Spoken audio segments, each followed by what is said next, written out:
record on this one. Okay, let us start.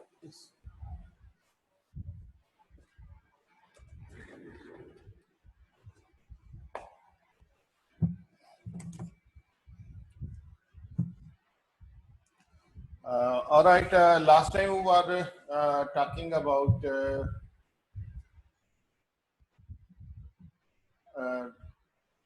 registers and their connection with the ALU. So if I make a symbol of that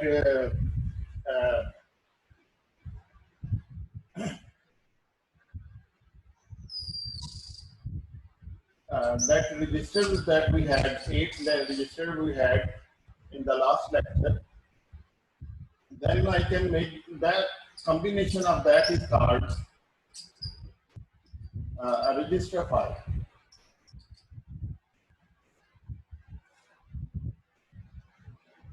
So basically this register file has 3 select lines over here. They are called B0, B1, B2. 3 select lines over here. They are called A0, A1, A2. And it has 2 outputs, A, B, and an output called A. Since it is an 8 by 8 register file, 8 by 8 means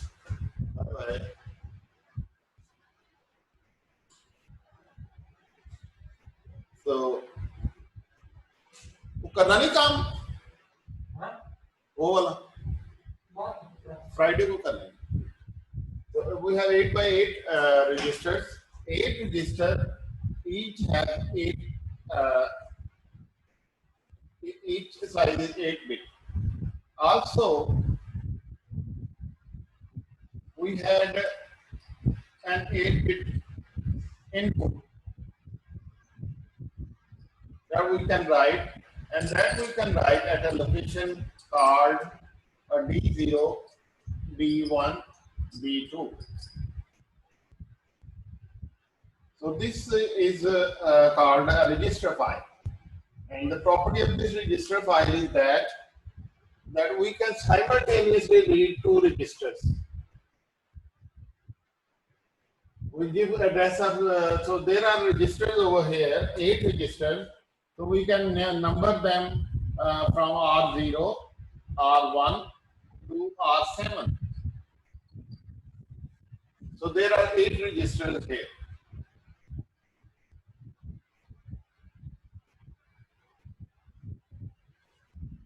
So this is a register file. Usually when the student do experimentation in the lab, they can make their own register file. Let me see if I can find one register file for you guys. Sir? Hello? Anji? Sir? Ji? Sir, जो B0, B1, B2 है वो select lines हैं, तो A0, A1, A2 क्या है? B0, B1, B2 select lines हैं, वो इनमें से किसी एक रजिस्टर के कंटेंट यहाँ पे डाल देती हैं. जी sir. A0, A1, A2 select lines है ना, वो इनमें से कोई एक रजिस्टर में जो भी डाटा स्टोर होगा वो यहाँ पे रीड हो जाएगा. तो 2 चाहिए हमें. Okay. So this is what is called that register file has 2 read ports. Read ports, which is not true with the memory. So it has 2 read ports, means you can read 2 values simultaneously. Or that is because you have 2 read ports, because all the expression that we write in C are dyadic. Like I can say A is equal to B plus C. So that's a dyadic operation. I think this is the spelling. Forgive me if they are not. Dyadic operation means read 2 values and store it in another. So we need to read 2 values. This is how computers work. Computers always read 2 values they cannot read three values. They can read one value, which the other one will be don't care. Like I can make the B go through the ALU, and if I want to make a copy of B, like I can say X is equal to B, then B will go through without any operation through the ALU. And if you remember, ALU has this function that we can transfer value through the ALU without any operation. It makes C in 0 and don't invert B, make A equal to 0. So the B will go through as such, and it can be written to this. So there is the destination where I can write that register. So this is a uh,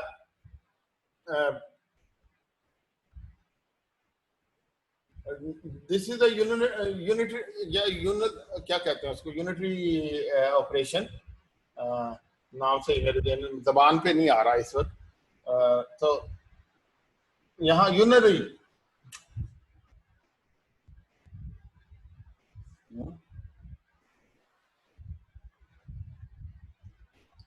या unitary इस तरह का कोई नाम होता है इसका. Unitary means simple one argument input, like not X is equal to not B, or X is equal to complement B, or X is equal to negate B. So that is, these are the components there where there only one is required. So in that case, that goes through and that can. So there are two types of operations that a processor can do. Either requiring two arguments. This is called the A argument, and this is called the B argument. So this is usually B argument, because in that case A is don't care. So that goes through from here to here. So and it has a one write port.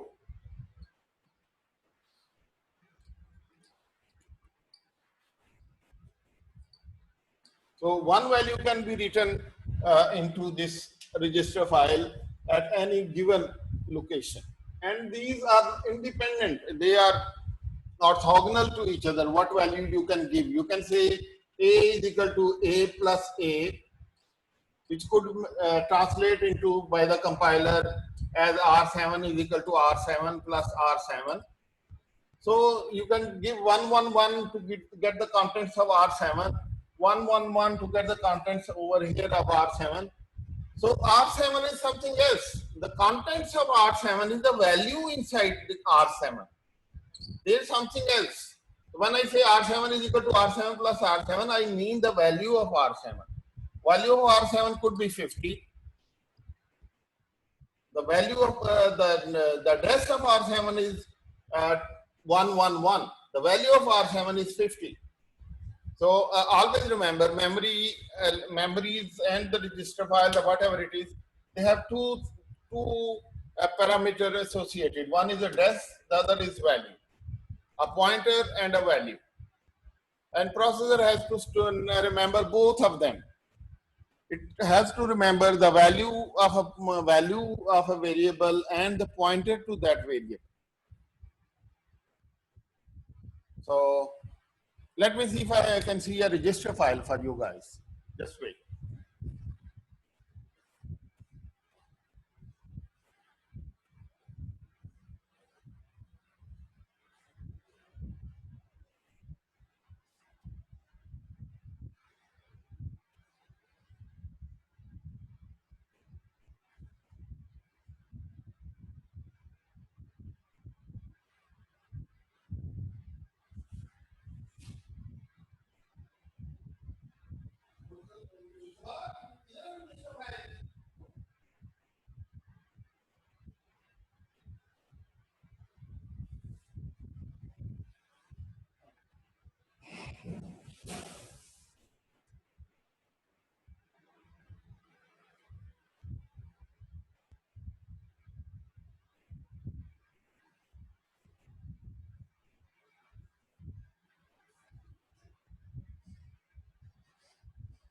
Okay.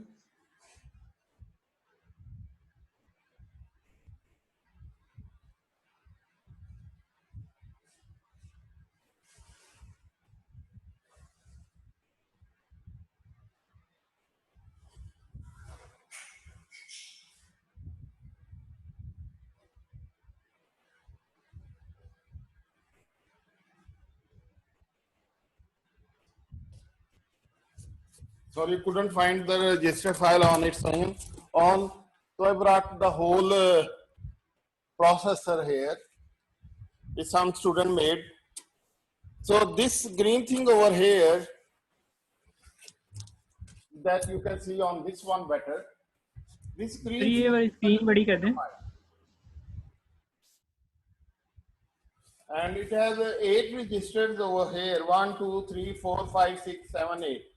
And it has 8 to 1 multiplexer on this side and 8 to 1 multiplexer on this side, so that we can select any one of those registers. Since so one of these is for D0, for D1, for D2, for D3.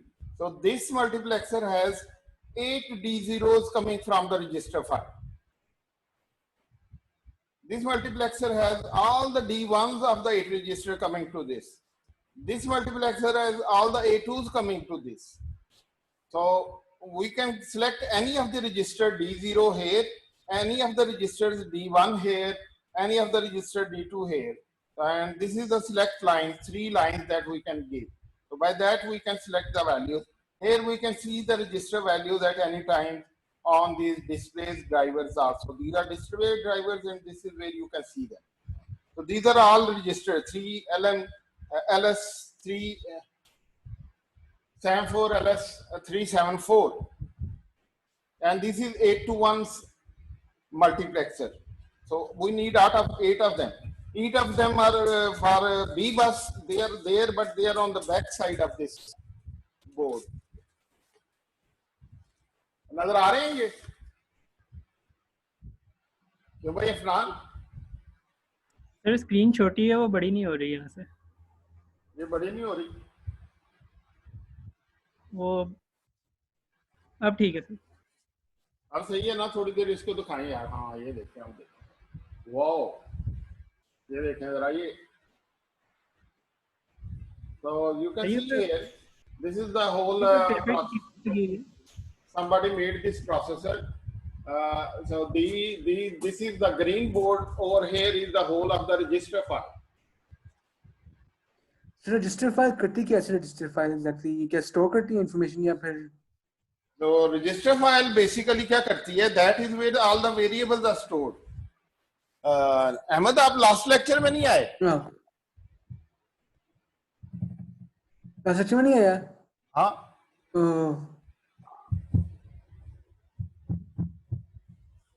और last time हमने ये चीज थोड़ी सी cover की थी last lecture में. मेरा ख्याल आपको वीडियो देखने का भी टाइम नहीं मिला. So basically, so we have 8 registers, and using 8 to 1 multiplexer, we can select any of the register over here. Similarly, we can select any of the register over here. So there are 8 registers. Okay. So now what we need to do is we connect here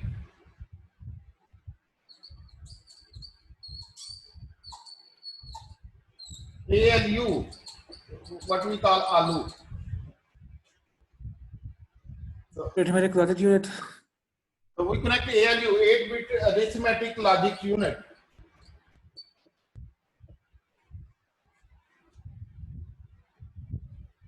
We know how to make arithmetic unit.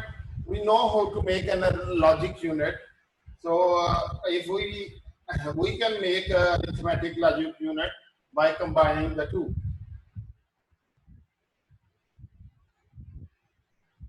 If we combine both of these, we can make a logic unit, arithmetic logic unit.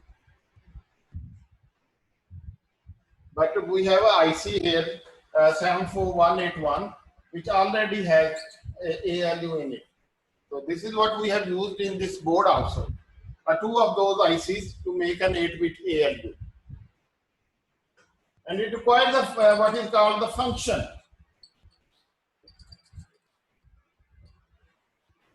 Function is that what is this ALU has to do.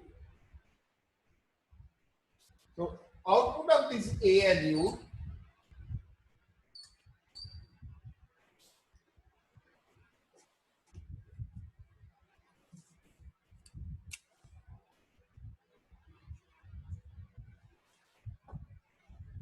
output of this ALU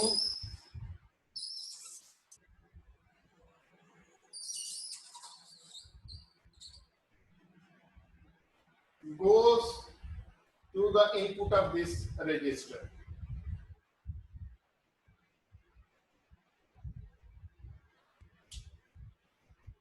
So when I want to say this, R7 is equal to R2 plus R9.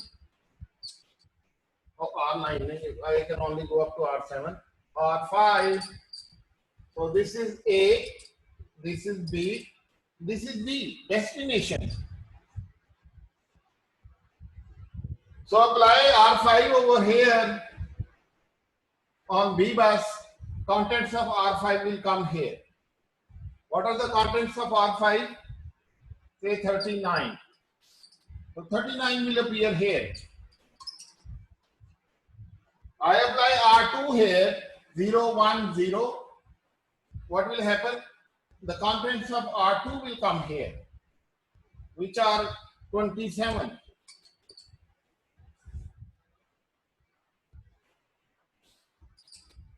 Add operation will be done to this.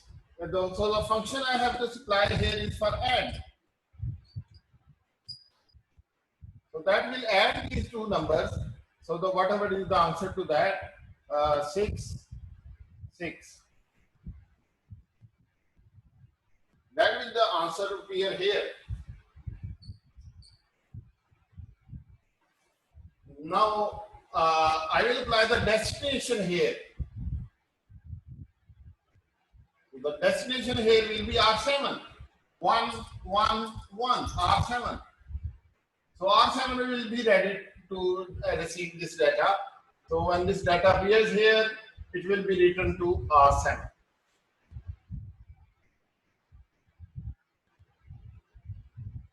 So that way I can move around any values between this register, do some operation and write it back to the register. So I can do OR here, I can do AND here, I can do minus subtract here, or I can just say R2 doesn't, I don't want to select R2, I can just say B. In that case, there is a function which selects B only to let go the B over here into the ALU. So that way I can select values that I want to move.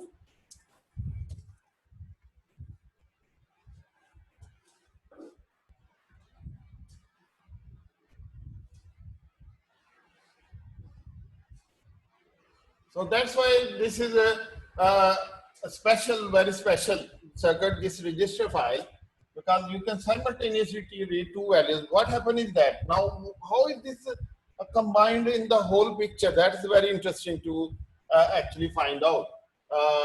The whole program is basically driven by a counter. Sir Yes.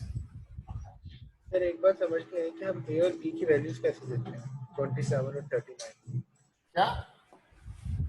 Sir ए और B की values कैसे देते हैं ए और B में initial values कैसे देते हैं? जी सर हेलो?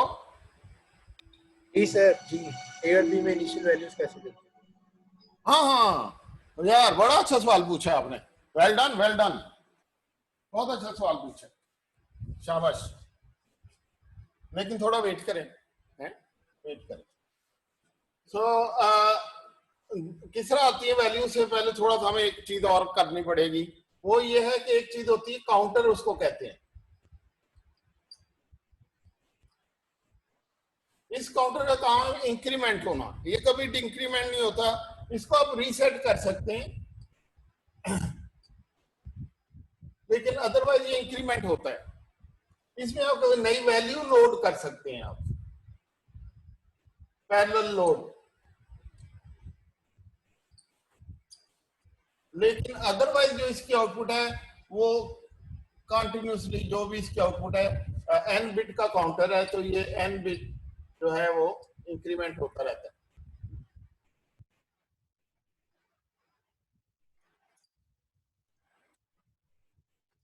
एन बिट का काउंटर.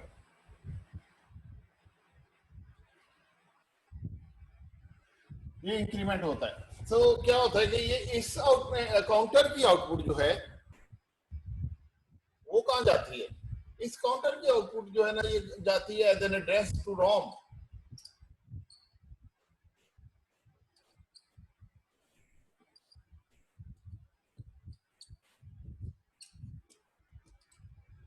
इंस्ट्रक्शन रोम, याद रखिए जो आपकी इंस्ट्रक्शन होती हैं या वो हमेशा रोम में स्टोर होती हैं, चाहे वो रैम ही हो, लेकिन कहते हैं उसको सॉफ्टवेयर वाइज उसको कहते हैं कि ये रोम ही है, क्योंकि इंस्ट्रक्शन को रन टाइम पे मॉडिफाई नहीं किया जा सकता। तो दिस इज कॉल्ड रोम। चाहे वो जितना मर्जी प्रोग्राम हो स्टोर्ड वो रैम में ही हो, लेकिन कहते हैं उसको यही है कि ये रोम में स्टोर्ड हुआ हुआ। तो this is called instruction Rome.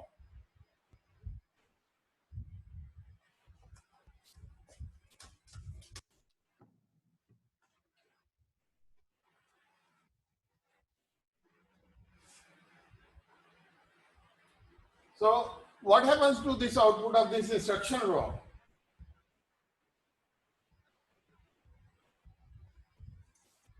The output of this instruction ROM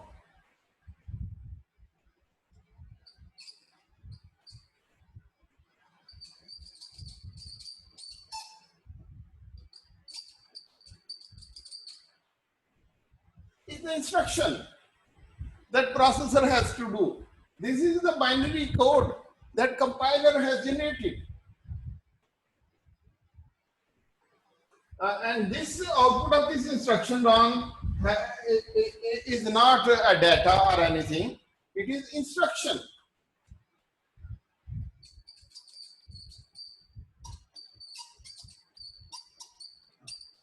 This is an instruction that compiler has generated for a particular program. So this instruction has fields over here. Part of this is what is called opcode.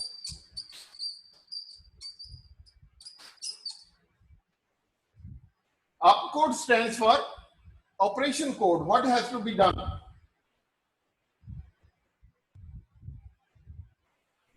What add, subtract, whatever needs to be done. This opcode is over here. Every type of instruction has a unique opcode. This is the command. ये चीज है जो इस processor को करती है कि ये वाला खाना पकाओ, और प्रोसेसर वही खाना पकाता है। तो इंस्ट्रक्शन के अंदर जो प्रोग्राम के अंदर मेमोरीज है के अंदर कोड लिखा हुआ है, वो किसी प्रोग्रामर ने लिखा हुआ है, ऐड करो इनको, इन वेरिएबल को सब्ट्रैक्ट करो, इसको शिफ्ट करो, इसको ऐड करो, ये वो करो, सारा इस तरह के काम लिखे होते हैं। सो वो काम मिलके जो प्रोग्राम बनता है, और ये इंस्ट्रक्शन रोम जो है उसी कोड को लेके उसने आगे इसको एग्जीक्यूट करना होता है, और बड़ी हाई फाइडेलिटी से एग्जीक्यूट करना होता है, कभी गलती नहीं करती। Once the code comes here after compiler, processor never makes a mistake. Remember that. दुनिया का कोई प्रोसेसर मिस्टेक नहीं करता। Once the code is here, proper code is here, it will always accurately execute that code. So part of this is opcode. Part of this is a 3-bit B field. This one. Part of this is 3-bit A field. And part of it is a 3-bit D field, destination field. B field, A field, D field. All of them are 3-bit. So instruction size can be 14-bit or 16-bit. उसका इस register file के size से कोई ताल्लुक नहीं है।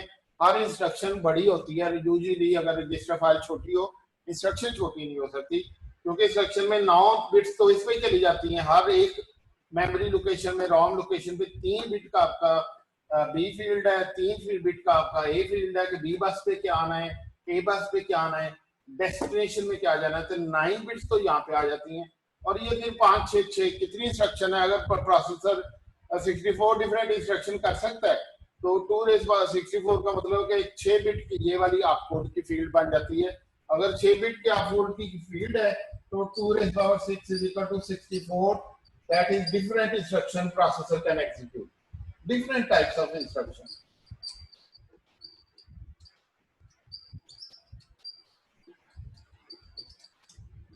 Add, subtract, and many other. I will talk about. So these are different 64 different types of instruction processor can do.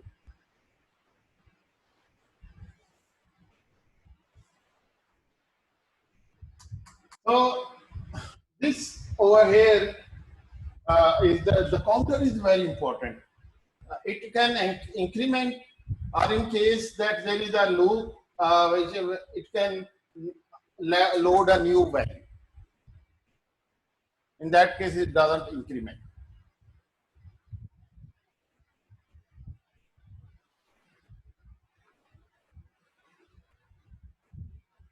हाँ भाई इमरान नहीं,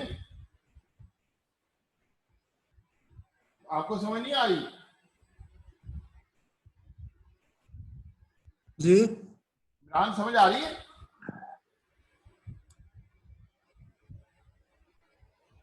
लास्ट टाइम आपने थोड़ी मिस्टेक की है ना, वो हमने जो रजिस्टर फाइल का स्ट्रक्चर पढ़ा था, किस तरह 8 मल्टीप्लेक्सर बना के ये बनाते हैं। तो आखिरी लेक्चर की लास्ट स्लाइड वीडियो आप देख रहे हैं जब भी टाइम मिले, ताकि आप फिर इसको पकड़ सकें कि ये कैसे हम कर रहे हैं। ठीक है, तो ठीक है।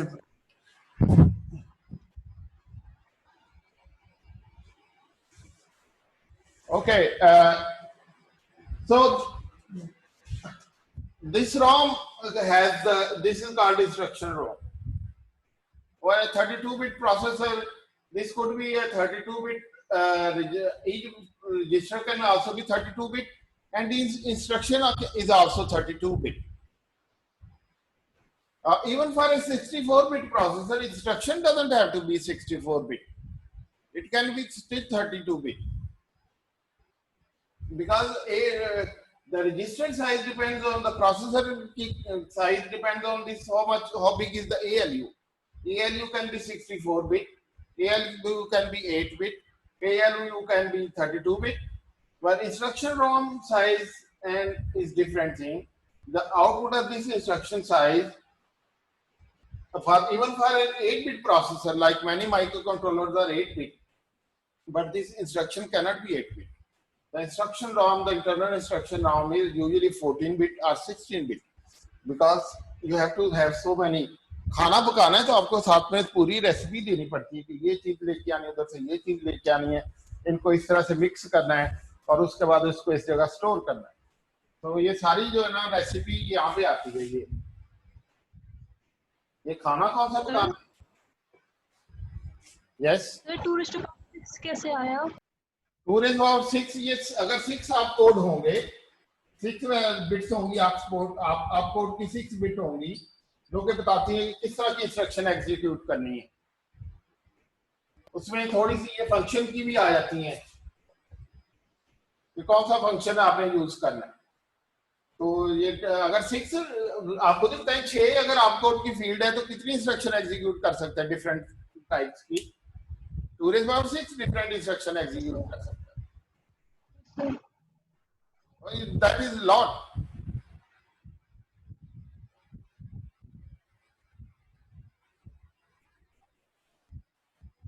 So how could you explain B, A, and D in instruction ROM? Right. So when somebody writes a program, ultimately it ends up something like this. I will add some different instructions also. As I said, R5 plus R2.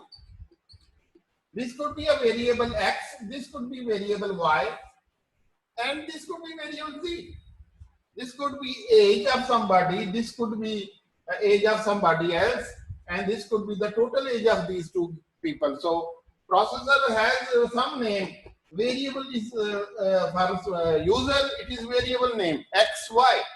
For processor, it is a register name where it has stored the value of that variable. So whenever the variable comes into action, processor assigns a register to that variable. For as long as that variable is live, that register stays assigned to that variable. So now, then somebody says R0 is equal to R3 minus R7. So then somebody, the third instruction user writes, which is like this. अगर वो उसको high level language में लिखेंगे, तो this is y is equal to z is equal to x plus y.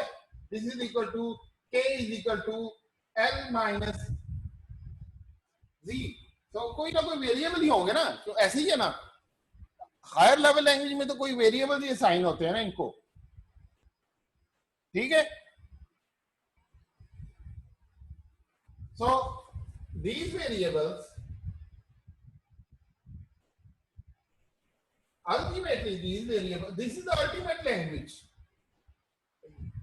After that, it becomes almost user unreadable, because once this is there, processor takes this and it converts into binary code. The binary code is that there is a plus, so opcode will be plus. There is a RA field 5 101, R2 field B 010, our destination field 111. So this instruction will combine into 111, 101 for 5 and 010 for 2, and the instruction for add.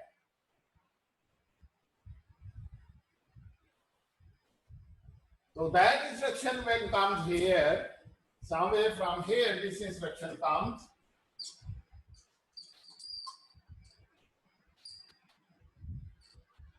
Opcode goes to what is known as instruction decoder. ID stands for instruction decoder.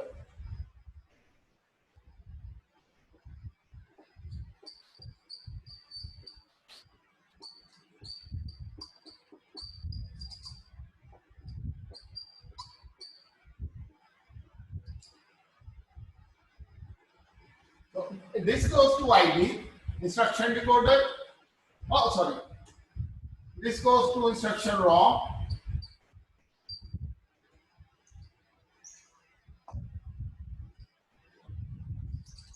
ROM output has the component.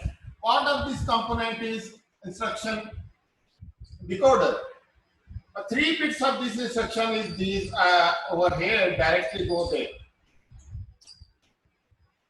3 bits directly go here or B. 3 bits go there and so on. So they are connected here to like this. 3 here, 3 here. This is a B field. This is A field. So this is what instruction is. All instructions are written like that. They have an opcode which says what operation has to be done, and then it has A field. A side वाला register कौन सा होगा, B field के B side वाला register कौन सा होगा, and the D field, a destination register कौन सा होगा. And this PC is the clock. This program counter, इसको program counter भी कहते हैं. Program counter, PC, program counter. That is what actually increments and brings in a new instruction. Every time program counter increments, it points to another next instruction in ROM.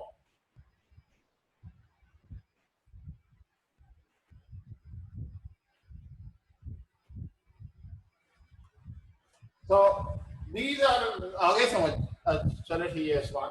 Very good, thank you. So this is how this instruction ROM works. So opcode has all the controls for this instruction decoder is basically the ठेकेदार, the project manager. It controls all the outputs that needs to go to every control depending on the opcode. This gives a function to this also कि add करना है, subtract करना है, क्या करना है. So it generates a function also. क्योंकि function value इस opcode में कंप्रेस होती है. जरूरी नहीं हो ऐड के लिए हम पूरे का पूरा लिख दें. अगर ये ALU 6 तरह की इंस्ट्रक्शन कर सकता है तो यहाँ से opcode के अंदर उसको सिर्फ 6 वैल्यूज असाइन होंगी. आगे ये इंस्ट्रक्शन डिकोडर देखता है कि इसके लिए क्या फंक्शन लगाना है जो यहाँ पे लग सकता है. तो फंक्शन PCID से निकलता है, ये डायरेक्ट ऑपरेशन में से नहीं आता. ऑपरेशन में सिर्फ ये होगा कि ऐड करना है, सबट्रैक्ट करना है, इंक्रीमेंट करना है, डिक्रीमेंट करना है, बी को वैसे ही जाने देना है या और करना है, या एक्स और करना है, या इन्वर्ट करना है, या नेगेट करना है. इस तरह के फंक्शन होंगे सारे. तो इस तरह की इंस्ट्रक्शन जो है वो सारी कंप्रेस होके उनको यहाँ पे देता है. आईडी उसमें से पता लगाता है कि ये instruction decoder is combinational circuit. वो पता लगाता है कि इनमें से क्या इंस्ट्रक्शन है, ये वाला ऑपकोड कौन सी इंस्ट्रक्शन को बता रहा है कि ये इंस्ट्रक्शन है. तो ये इंस्ट्रक्शन रॉम की आउटपुट जो है ना वो फिर ये हर दफा ये इंक्रीमेंट होता है, इसका एड्रेस इंक्रीमेंट होता है प्रोग्राम काउंटर का. प्रोग्राम काउंटर अगली इंस्ट्रक्शन को पॉइंट करता है.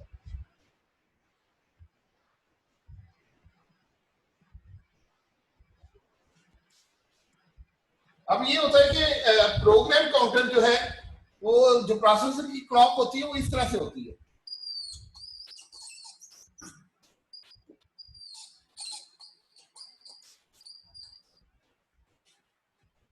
यहां पे प्रोसेसर का प्रोग्राम काउंटर इंक्रीमेंट होता है. जब ये प्रोग्राम इंक्रीमेंट होता है तो इंस्ट्रक्शन रॉम जो है जाहिर है ये भी काफी बड़ी रॉम होती है, तो ये भी इसका एक्सेस टाइम है. तो यहाँ पे थोड़ा सा इसको एक्सेस करने में टाइम लग जाता है इंस्ट्रक्शन रॉम को कि मैंने क्या करना है, ये वाला टाइम. फिर ये रजिस्टर फाइल को ये सारी फील्ड्स जाती हैं, वो डिसाइड करने में टाइम लग जाता है कि रजिस्टर फाइल में कितनी देर में वैल्यूज फेच होके यहाँ पे आएंगे. ये भी टाइम लगता है, इंस्ट्रक्शन रॉम को भी टाइम लगता है. फिर ये आगे ALU भी टाइम ले लेता है कि कितनी देर में मैंने ये काम करना है. और भी अगर कोई बीच में सर्किट है वो भी टाइम ले लेता है. बाद में शायद हम देखें वो भी टाइम ले लेते हैं. थोड़ा सा बीच में सेफ्टी मार्जिन डाल देते हैं. तो ये सारा टाइम जो है ना ये हाई टाइम, ये सारा डाटा होता है, तैयार होता है और जो रिजल्ट आता है ना 66 वो वहां पे रेडी हो जाता है. और रजिस्टर फाइल को जो क्लॉक देते हैं वो इन्वर्ट करके देते हैं.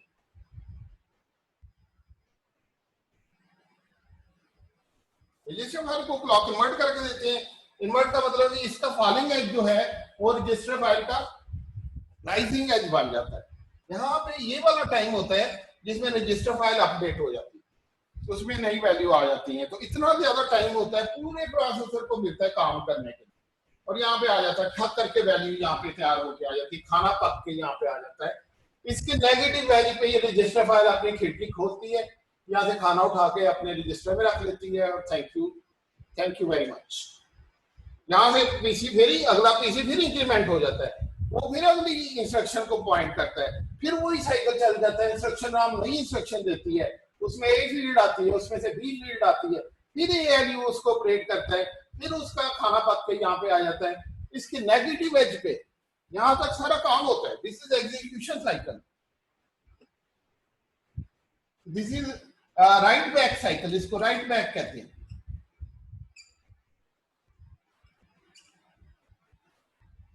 यहाँ पे वो सारा राइट बैक होता है.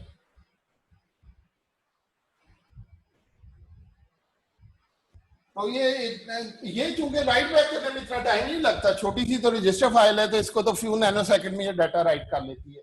तो इसको भी उतना ही टाइम देना जितना कि क्लॉक बिल्कुल हाई टाइम और लो टाइम बराबर वाली क्लॉक बनाने की तुक नहीं बनती. ये वाली क्लॉक लंबी बनाते हैं हाई टाइम, ये छोटी बनाते हैं. हाई टाइम में ये इसके अंदर सारे हलचल मिट जाती है क्योंकि नई इंस्ट्रक्शन आती है, नया खाना पकाने का ऑर्डर आ जाता है.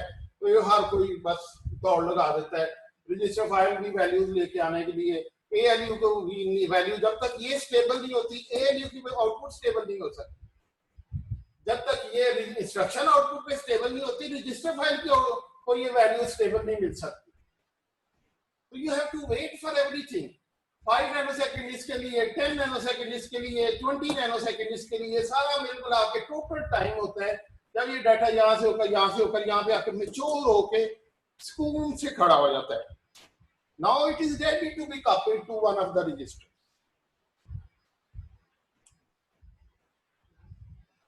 So this is a wonderful thing. This is the first thing where humans were able to write program.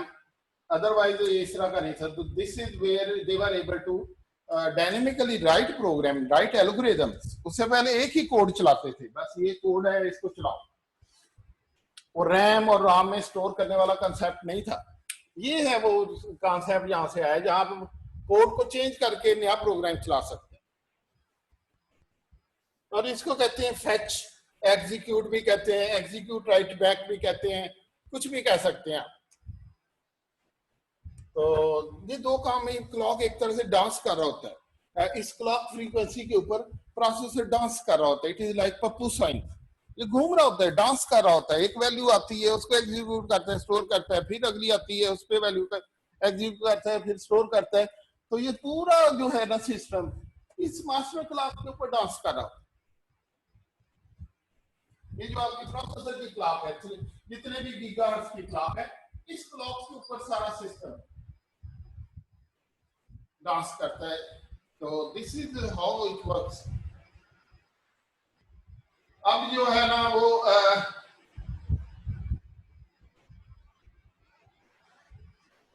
इनका ये क्वेश्चन आ जाता है कि जी प्रोसेसर को इनिशियल वैल्यू रजिस्टर्स को कौन देता है? क्यों भाई, किसने पूछा था ये? मैंने पूछा था। So where do you get the values to initially to the register? So answer to that is कि values अक्सर आप कहते हैं i is equal to 10, i is equal to 15, i is equal to 20, j is equal to 20। तो इस ये value sign करते हैं। तो वो वैल्यू किसी रजिस्टर में चली जाती है। वो कैसे जाती है? वो इस तरह से जाती है कि जब आप कहते हैं ना i is equal to r7 is equal to 10, further आपने कहा है, इधर लिखो, इधर नजर आ रहा है? आपने कहा r7 is equal to 10, जो कि बेसिकली आपने कहा i is equal to 10। ये इसमें ट्रांसलेट हुई। और कोई तरीका नहीं है प्रोसेसर में वैल्यूज डालने का। आपको किस तरह की वैल्यूज इनिशियलाइज करनी पड़ती हैं? वेरिएबल्स इनिशियलाइज नहीं करते शुरू में। और कोई तरीका है बताएं वेरिएबल्स में वैल्यूज डालने का?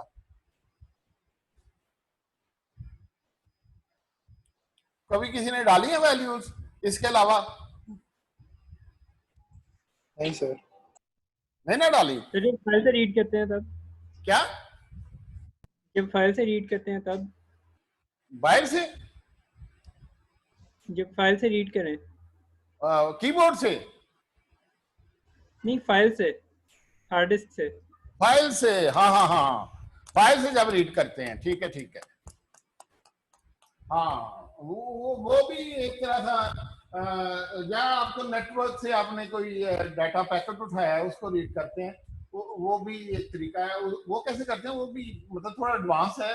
अल्टीमेटली वो भी इस तरह ही एंड अप हो जाता है। थोड़ा सा वो एडवांस है, बेसिकली अभी उसका भी जिक्र आता है कि वो कैसे होता है। तो यहाँ पे ये करते हैं कि जब इस तरह की स्ट्रक्चर आती है ना, तो प्रोसेसर को पता है कि मुझे जो है ना एक ही डेस्टिनेशन देनी है। बाकी मुझे ए फील्ड भी नहीं चाहिए, बी फील्ड भी नहीं चाहिए, सी फील्ड भी नहीं चाहिए, नहीं डी फील्ड तो चाहिए, ए बी फील्ड नहीं चाहिए। तो वो ये करता है कि ए बी फील्ड को का डबल इस्तेमाल कर लेता है। फिर ए और बी फील्ड को मिला के यहां पे दे देता है।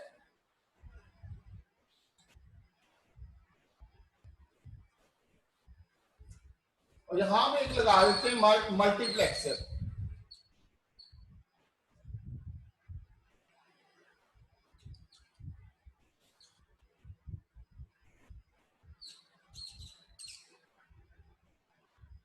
तो ये जो मल्टीप्लेक्सर है, ये आई वैल्यू इसको कहते हैं, immediate value, I value multiplexer, immediate value multiplexer. तो जब प्रोग्रामर कहता है R7 इज इक्वल टू 10, वो जो 10 होता है ना, वो इस ए बी की बजाय वो वाली वैल्यू रोम में स्टोर हो जाती है, और आप कोड जाता है कि इमीडिएट वैल्यू है, तो वो फिर ये वो आईडी जो होता है इंस्ट्रक्शन डिकोडर, वो इस मल्टीप्लेक्सर को सिलेक्ट करता है कि वो इमीडिएट वाला आंसर चला जाए, तो ये वैल्यू एज सच पास होकर इधर आ जाती है। वो कुछ भी नहीं करती एएलयू में से, एएलयू में से बस सिर्फ उसने गुजरना ही होता है, हर चीज ने एएलयू में से गुजरना है, किसी ने ऑपरेशन से गुजरना, किसी ने वैसे ही। तो यहाँ पे वो वैल्यू आती है 10 वैल्यू इधर से चली जाती है और यहाँ से होकर यहाँ पे आ जाती है। अब जिस डेस्टिनेशन यहाँ पे हो जाएगी, जो भी रजिस्टर है जिसमें इस 10 को स्टोर करना है, वो वैल्यू यहाँ पे आ जाती है।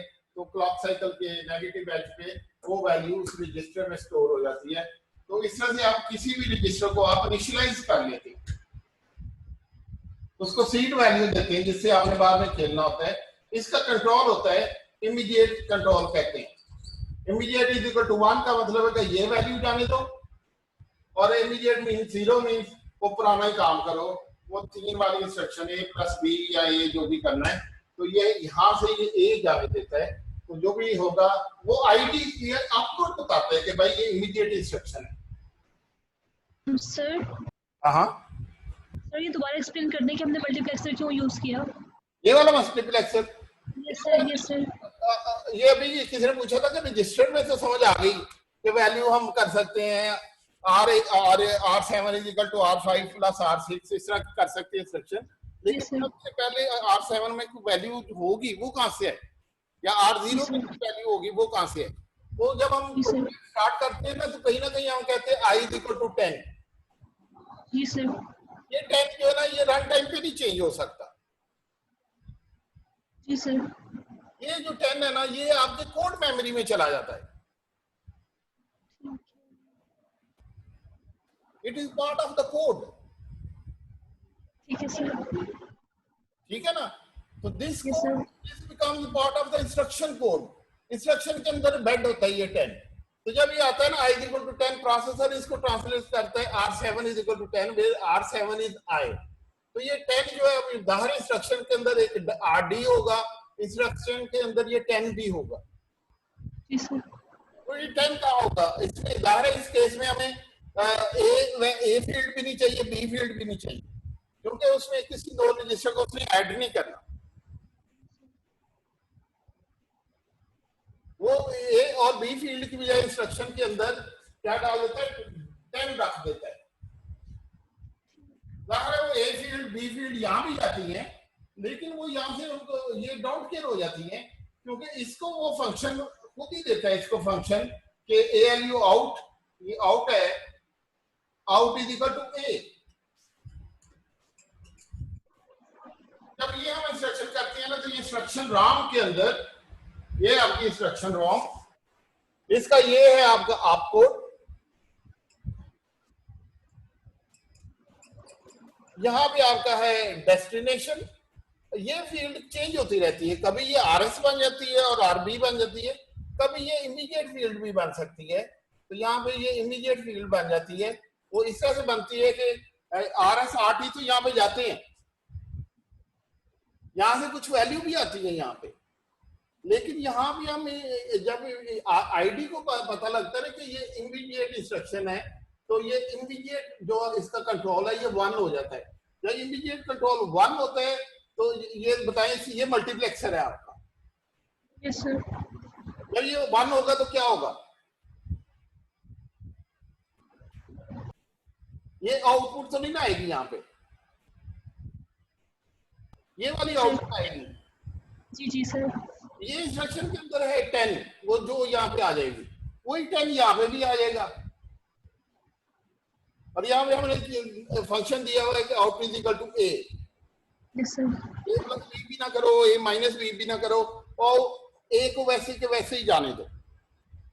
तो ए यहाँ पे आ जाएगा, यहाँ पे क्या आ जाएगा 10, ये डोंट केयर हो जाएगा। क्योंकि हमने इसको सिर्फ ए कहा हुआ तो बी तो डोंट केयर हो गया, तो ये 10 यहाँ से आके यहाँ आ जाता है और वो कहाँ पे स्टोर होता है, ये 10 यहाँ पे आ गया। लेकिन कैसे इंस्ट्रक्शन में से आया वो, ये 10 इधर से होके इधर से होके इधर से होके इधर से होके वो आपके रजिस्टर फाइल की खिड़की में पहुंच गया कि भाई मैं आ गया हूं, मुझे राइट करो अपने अंदर। वो इंस्ट्रक्शन के अंदर से आया, ऐसे घूम के आया वो जबरदस्त तरीके से। वो जब यहाँ पे आया ना तो फिर यहाँ पे डेस्टिनेशन तो हमने दी हुई है, इसका पार्ट डेस्टिनेशन पार्ट हमने नहीं छेड़ा। तो डी पार्ट जो है, ए बी में तो हमने ये 10 लिख दिया था, डी पार्ट को हमने नहीं छेड़ा। तो डेस्टिनेशन यहाँ पे फिर वो R7 देता है, तो ये फिर R7 में 10 राइट हो जाता है। तीसरा से I is equal to 10 instruction execution.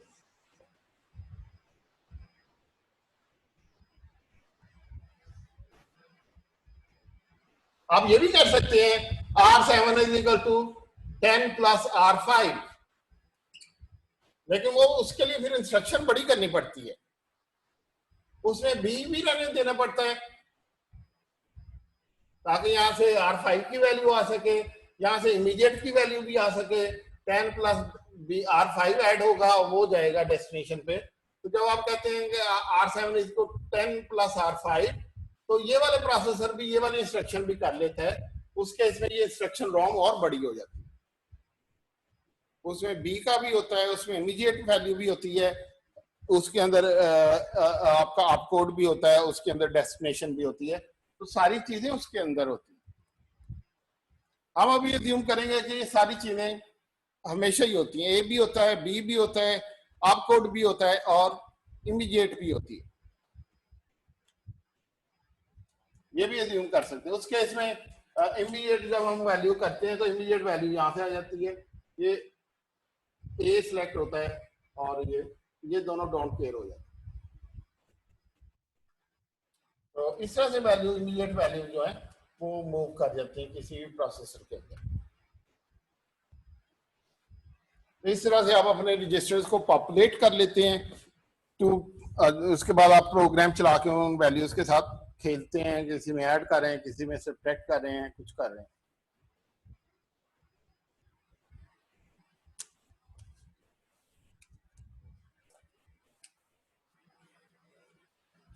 तो ये बड़ा मजे की चीज है, ये वाली है छोटी सी चीज, कितना टाइम लगता है इसको ड्रॉ करने में, लेकिन इसने दुनिया चेंज कर दी है।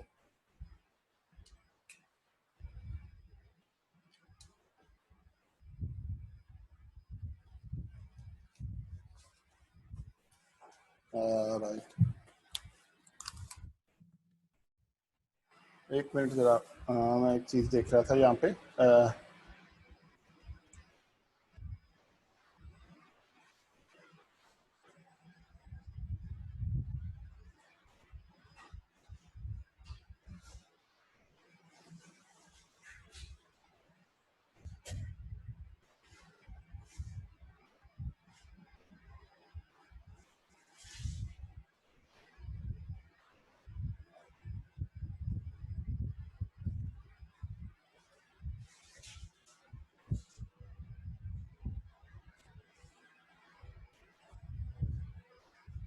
दो मिनट रेस्ट भी करना पड़ता है, साथ में एक चीज भी देखता हूँ।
और जरा बड़ा करें,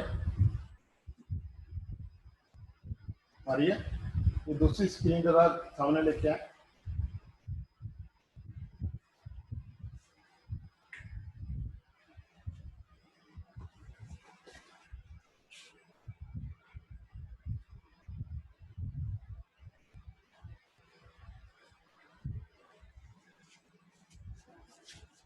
ये देखेंगे एक बड़ा जबरदस्त किस्म का कमर्शियल आईसी है, नजर आ रहा होगा आपको। ये यहाँ पे इसके एएलयू है, ये ए बस, ये बी बस, ये इंस्ट्रक्शन, यहाँ से इंस्ट्रक्शन आती है, इसमें से ये इमीडिएट इधर आ रहा है, और ये आपकी सारे रजिस्टर फाइल है, ये सारी रजिस्टर फाइल, और ये आपका एएलयू नजर आ रहा होगा 2 पॉइंट, ए बस ये है, बी बस ये है, ये एएलयू आउटपुट जो है ना इधर से वापस जा रही है, and it is going back to the register file. तो एग्जैक्टली वही चीज है, जो कि कोई ऐसी कोई हमने कोई नई चीज नहीं है, बड़ी हर प्रोसेसर के अंदर यही चीज होती है।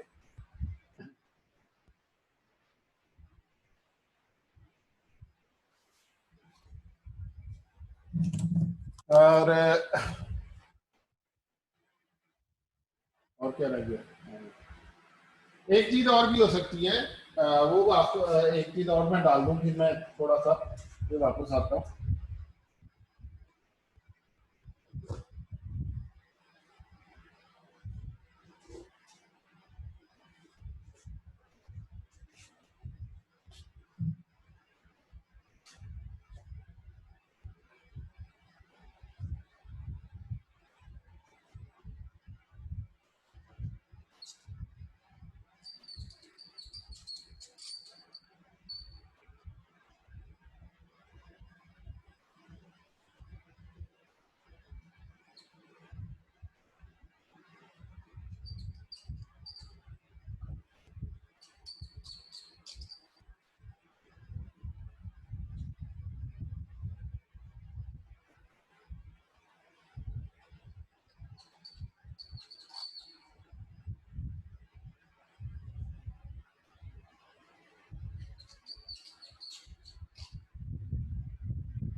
So we have data memory here. This is also a multiplexer.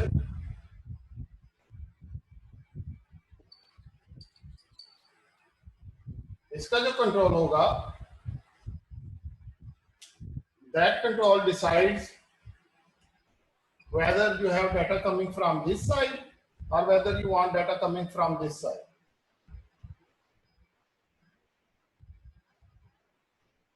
इसको मेमोरी कहते हैं। अब इससे हमने 2 ऑपरेशन और इसके अंदर डाल दिए। वो 2 ऑपरेशन क्या है? एक ये कि हम इसको हम कहेंगे एड्रेस, इसको हम कहेंगे डाटा इन,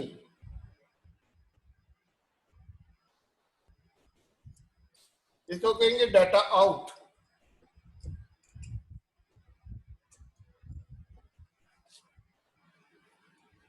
अब यह मेमोरी के 2 एक कंट्रोल होते हैं जो कि रीड राइट से ही ड्राइव होते हैं, एक रीड एक right.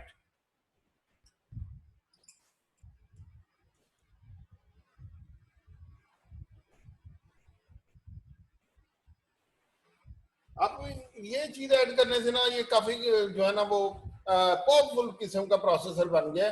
Now I can give an address on a resistor, a pointer in a resistor, और उस रजिस्टर के ऊपर मैं एक वैल्यू दे सकता हूँ ए बस के ऊपर कि ये वैल्यू जो है वो इस मेमोरी लोकेशन पे स्टोर करो। तो एड्रेस मैं दे सकता हूँ इस पॉइंटर से वैल्यू इधर से दे सकता हूँ, राइट 1 कर दूंगा तो ये मेमोरी इस डाटा इस जगह राइट हो जाएगा। इसी तरह अगर मैंने मेमोरी से रीड करना है तो मैं सिर्फ एड्रेस दूंगा, ये डोंट केयर, और ये सारा ALU भी डोंट केयर। ये एड्रेस दूंगा, ये वैल्यू मेमोरी आउटपुट देगी, इस एड्रेस से वैल्यू देगी, ये वैल्यू इसको मैं 1 कर दूंगा, ये वैल्यू इधर से होके यहाँ पे आके हमारे रजिस्टर फाइल के पास फिर it will become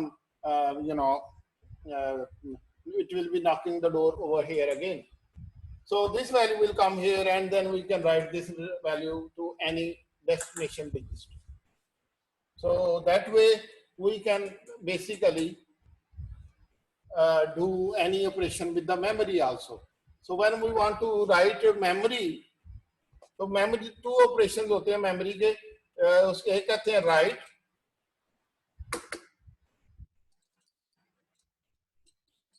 जिसको स्टोर भी कहते हैं। उसमें हम कहते हैं कि इस मेमोरी लोकेशन के अंदर जो A बस पे है, B बस पे एड्रेस है, उसकी वैल्यू स्टोर करो जो A बस पे है। इसका एक आप कोड होगा। जब ये आप कोड यहाँ पे आता है ना, स्टोर का आप कोड यहाँ पे आता है, तो ये सारे कंट्रोल बिल्कुल उसके हिसाब से जनरेट होते हैं।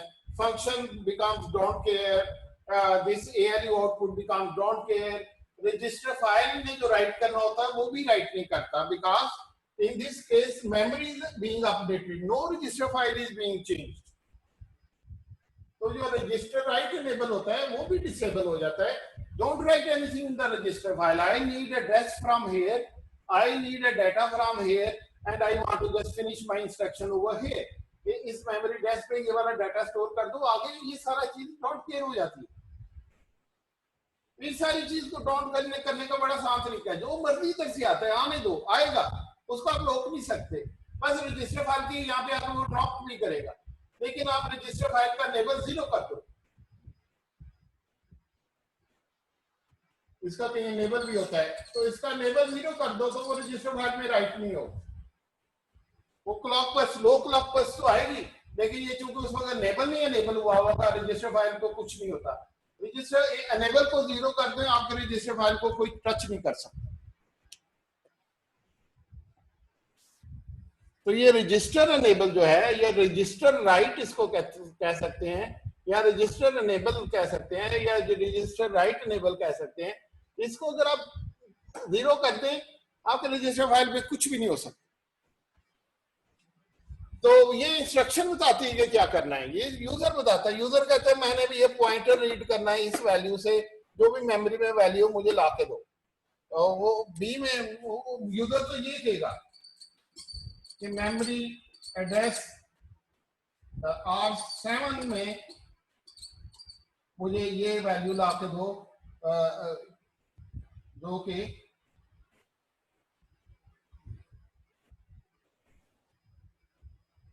इसको राइट करो, जो कि वैल्यू R2 में पड़ी हुई।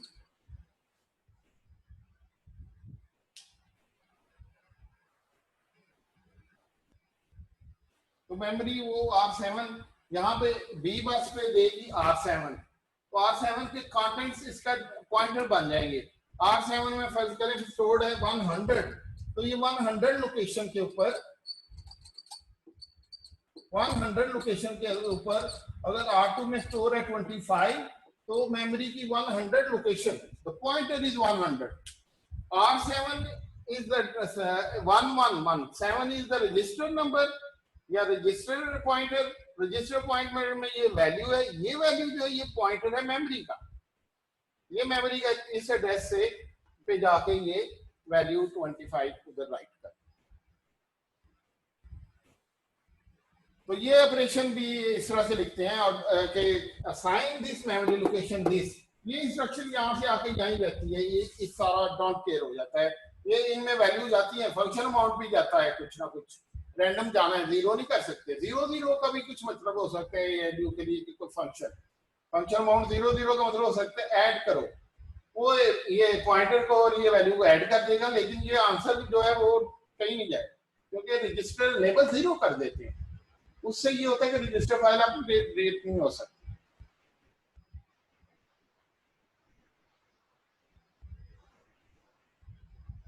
और दूसरा ऑपरेशन ये है जो इसका अपोजिट है, वो है कि R3 में मेमोरी लोकेशन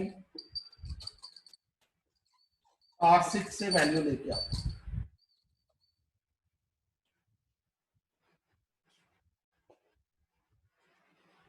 तो R3 में मेमोरी लोकेशन R6 से वैल्यू लेके आओ। मेमोरी यूजुअली बाय डिफॉल्ट वैसे ही रीड मोड में होती है। यहाँ पे वी बस पे जो भी आता है वो उसके अगेंस्ट में वैल्यू आउटपुट पे दे देती है, लेकिन नॉर्मल इंस्ट्रक्शन में जो कि मेमोरी से रिलेटेड ना हो, ये पॉइंटर चूंकि जीरो रहता है, यहाँ से सारा काम हो रहा होता है, इसलिए जो मेमोरी आउटपुट देती है वो बेचारी लाया जाता है, उसको हम लिफ्ट नहीं कराते, वो डोंट केयर हो जाता है। तो मेमोरी से जो डाटा दे रही है वो हर क्लॉक साइकिल में देती है। इस आर्किटेक्चर में, दुनिया की कोई भी आर्किटेक्चर हो, ये डाटा मेमोरी हर क्लॉक साइकिल में देती है। बेसिकली ये कैश होती है, तो ये मेमोरी कोई डाटा यहाँ पे देती रहती है। लेकिन हम चूंकि अगर हमने ये वाली इंस्ट्रक्शन करनी है, रजिस्टर टू रजिस्टर इंस्ट्रक्शन करनी होती है, तो ये इसको जीरो कर देते हैं, तो मेमोरी के आउटपुट डाउन केयर हो जाता है। This is the only case when this is one, the only case. जब ये वन होता है तो मेमोरी को डैश जाता है, मेमोरी इस डैश के ऊपर जो वैल्यू पड़ी हुई है वो यहाँ पे डाटा पे देती है, डैश के केस मेमोरी ने डाटा देना, वो डाटा यहाँ पे आ जाता है। वो डाटा इसको वन करते हैं तो ये डाटा यहाँ पे आके starts knocking on the register file कि I am here, do something. उस वक्त एनेबल हम वन कर देते हैं और डेस्टिनेशन पे वो रजिस्टर दे देते हैं R3 इन दिस केस। तो ये इस मेमोरी लोकेशन का जो डाटा होता है वो R3 में राइट होता है। तो इसको कहते हैं लोड, या रीड या लोड। तो this is read, load value और रीड वैल्यू।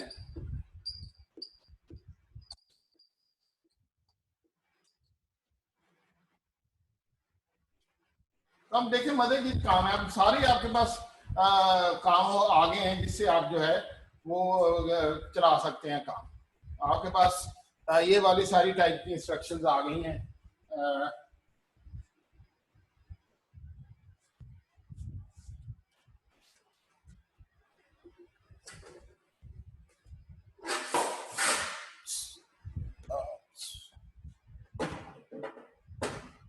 आपके पास ये वाली इंस्ट्रक्शन टाइप्स आ गई हैं।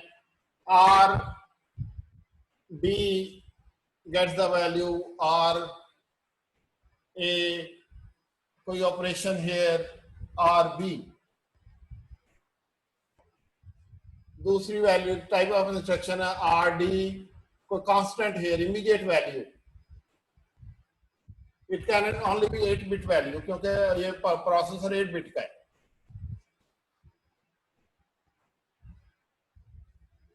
तीसरी इंस्ट्रक्शन है ये वाली कि मेमोरी और A gets the value B, जो भी RB के ऊपर है। चौथी इंस्ट्रक्शन है RD destination register gets the value memory और A।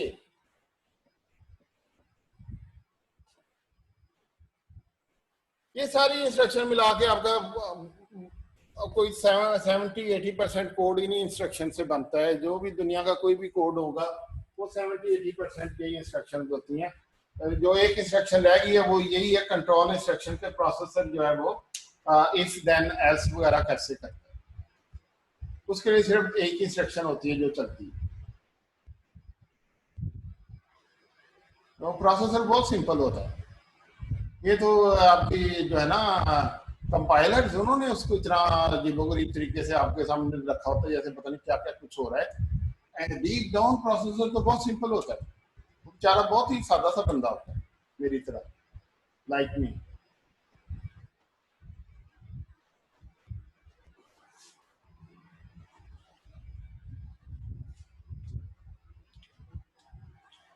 So that's how these things work।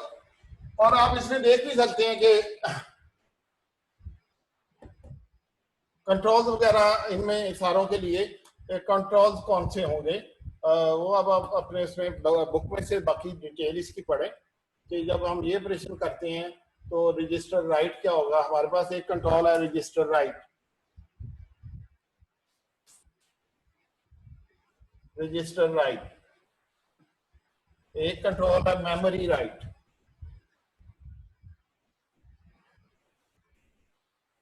एक कंट्रोल है मैम कंट्रोल मल्टीप्लेक्सर का,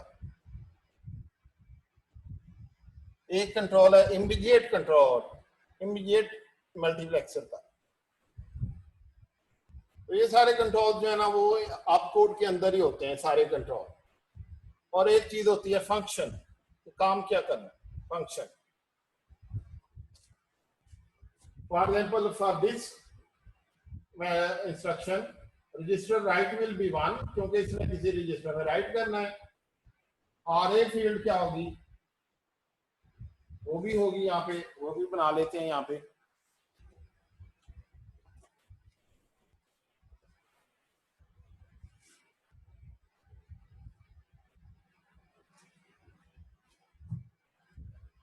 एक आर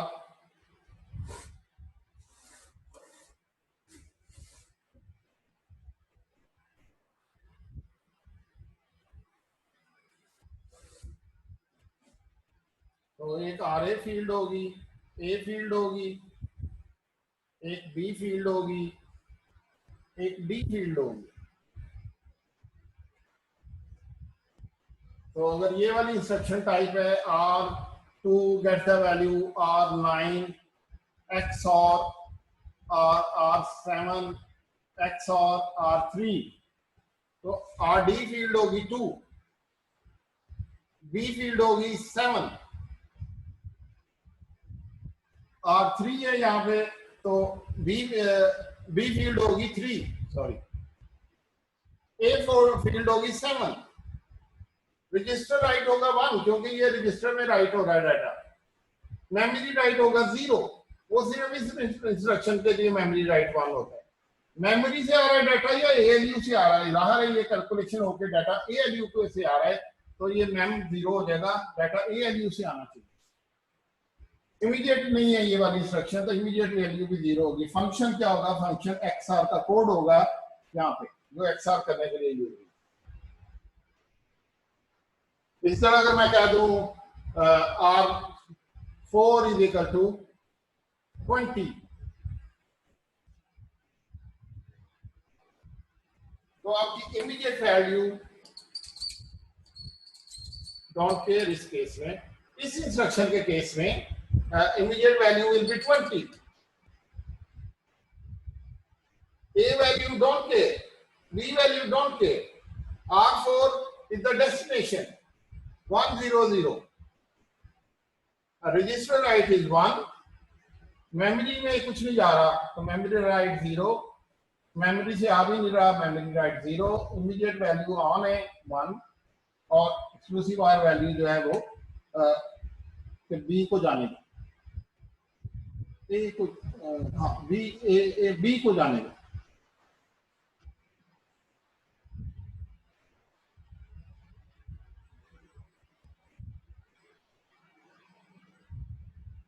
इस तरह से बाकी इंस्ट्रक्शन का भी देख ले, जब हम मेमोरी में राइट कर रहे हैं तो क्या होगा, ए बस पे एड्रेस आता है तो ए पे एड्रेस, इमीडिएट इंस्ट्रक्शन से उसका कोई ताल्लुक नहीं है, डोंट केयर।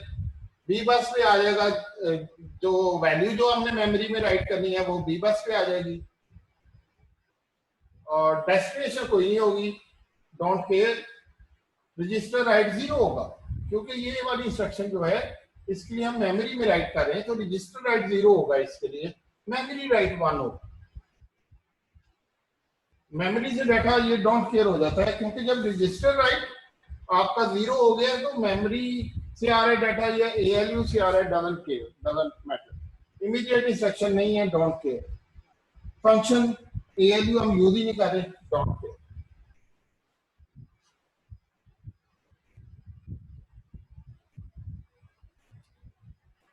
सेम केस ये आखिरी टाइप की इंस्ट्रक्शन का भी देख लेते हैं।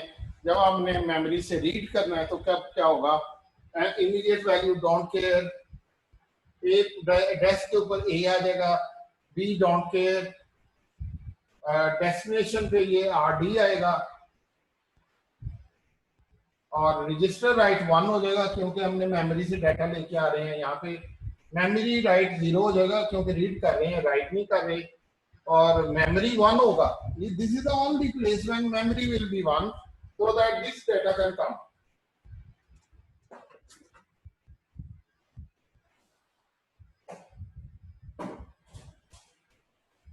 This is the only place when this will be 1 so that the memory data can come here. Immediate value don't care, function don't care. So this is how you different fields are generated from the instruction ROM. Instruction ये बहुत सारी field बना देती है और इन्हीं field को लेकर प्रोसेसर जो है आगे इंस्ट्रक्शन को एग्जीक्यूट करता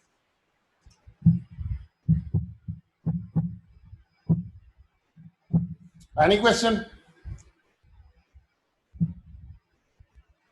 कोई चैट में कोई क्वेश्चन ही नहीं आ रहा आज। लोग इधर ही हैं या नहीं? सर प्रेजेंट है। प्रेजेंट है या सो गए? नहीं सर है। वो क्वेश्चन पूछें।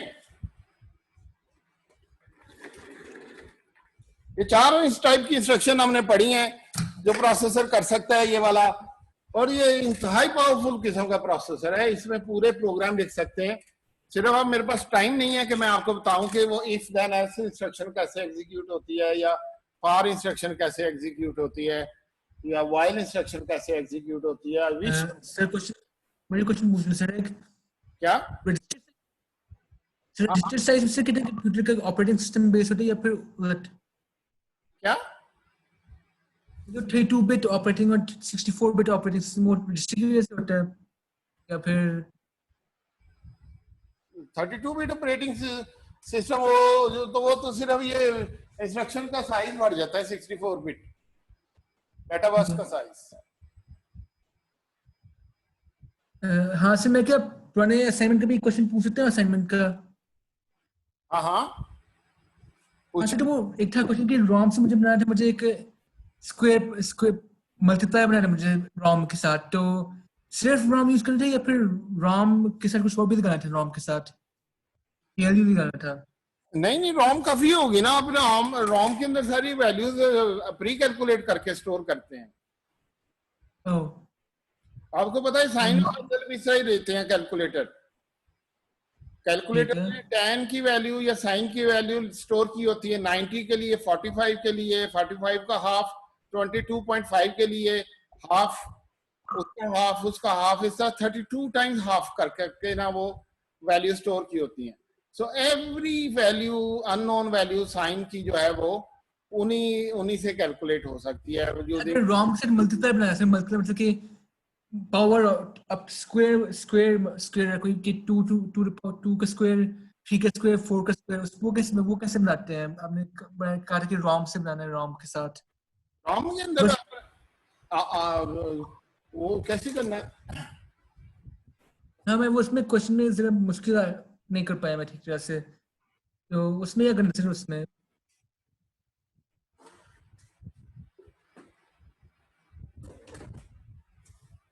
बस मुझे वैल्यू स्टोर करनी थी, वैल्यूज स्टोर करनी थी। ये आपकी रॉम है, ओह, यहाँ पर ए देना है जिसका आपने स्क्वायर लेना है। यहाँ पे 8 बिट की आउटपुट आनी चाहिए थी। 0 पे क्या स्क्वायर होता है? 0 पे तो पहली लोकेशन पे आपने 0 स्टोर कर देना था 8 बिट का। दूसरी लोकेशन पे 1 है तो 1 का स्क्वायर भी 1 होता है, तो दूसरी लोकेशन पे 1 स्टोर कर देना था। 2 का स्क्वायर होता है 4, तो दूसरी लोकेशन पे आपने 4 स्टोर कर देना था, तीसरी लोकेशन पे 4। ठीक है, 2 देते यहाँ 4 आंसर आ जाना था। तीसरा 3 है तो इसके लिए आपने 0 0 0 0 1 0 0 1 स्टोर कर देना था। 9 तीसरा 4 है तो 6 कर देना था 0 0 1 0 0 0 0 ये स्टोर कर लेना। ठीक है, समझ आ गई। ये मैं बता रहा हूँ ये साइन के लिए भी यही तरीका यूज होता है। इसकी वैल्यू स्टोर होती है यहाँ पे, साइन की प्री कैलकुलेटेड वैल्यू स्टोर हो जाती हैं बड़ी सी रोम के अंदर। ठीक है, तो वैल्यूज जो है ना वो किस के लिए वैल्यू के लिए होती हैं? 90 के लिए होती हैं, और थीटा इज इक्वल टू 45 के लिए साइन की वैल्यू स्टोर कर लें तो आप बताएं, आप 45 की वैल्यू और थीटा इज इक्वल टू 22.5 की वैल्यू स्टोर कर लेते हैं, तो आप 45 प्लस 22.5 भी कैलकुलेट कर सकते हैं, 45 माइनस 22.5 भी कैलकुलेट कर सकते हैं, 90 माइनस 22.5 भी कर सकते हैं, 90 प्लस 22.5 भी कैलकुलेट कर सकते हैं. All you have to do is 22.5 degree की वैल्यू स्टोर कर लें ठीक है. और 45 की डिग्री स्टोर कर लें. आप 90 प्लस 45 भी कैलकुलेट कर सकते हैं. 90 प्लस समझ आ गई. समझ आ रही है जी. तो इस तरह से वो वैल्यूज उसने स्टोर की होती हैं. 32 वैल्यूज स्टोर की होती हैं एक टेबल के अंदर, जो कि इस तरह से स्टोर होती हैं कि एक ये वैल्यू, एक इसका मिडल, एक इसका मिडल, एक इसका मिडल, एक इसका मिडल, एक इसका मिडल, करते करते 32 वैल्यू. हर वैल्यू जो है ये 32 वैल्यूज का सम ही हो. ठीक है.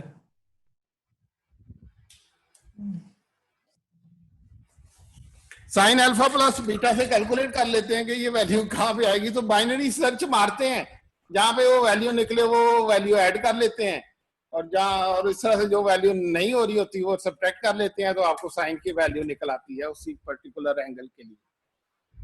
तो वरना तो कोई तरीका नहीं है. ये रोम में स्टोर्ड होती हैं values, 32 bit value of sine. Any question? बस. और कोई क्वेश्चन पूछ लें यार, मैं बोल बोल के थक गया हूँ. सर ये लास्ट लेक्चर है. हाँ ये बड़ा अच्छा क्वेश्चन है. यस ये लास्ट क्वेश्चन है. अफनान आपको समझ आ गया ना कि हम वैल्यूज कहाँ से डालते हैं रजिस्टर में?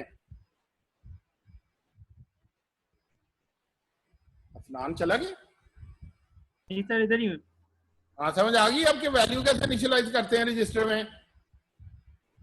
जी सर. इमीडिएट के थ्रू करते हैं, और कोई तरीका नहीं. जिस तरह प्रोग्राम में करते हैं उस तरह यहाँ करते हैं.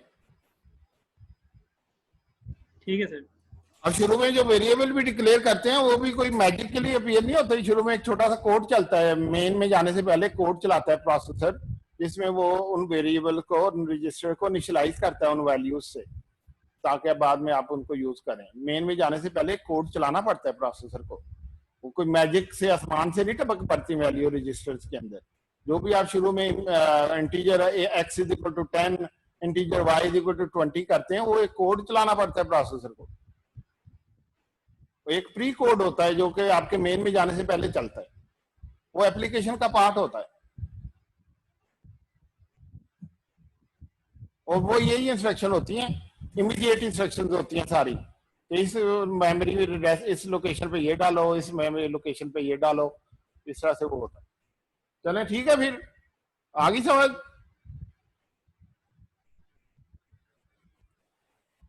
और फिर मेरा ख्याल मैं रिकॉर्डिंग बंद कर देता हूँ.